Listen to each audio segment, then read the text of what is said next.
The front differential back in, as you can see.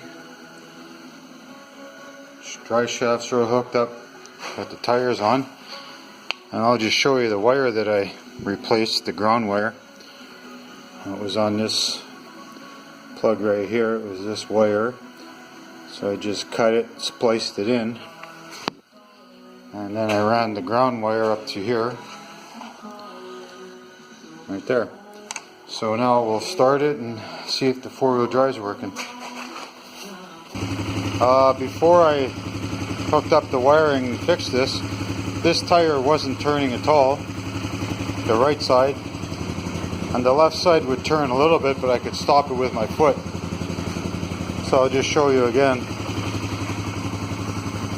Put her into all-wheel drive, we'll rev her up.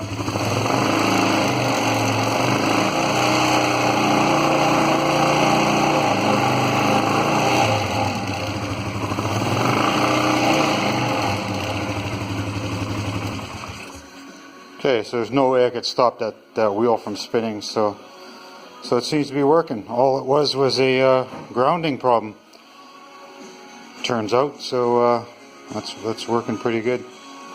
So all I got to do now is I'll have to check the fluid, and that should be it for that. Then the next project is going to be this wiring harness. So we'll do a little video on that. See you later.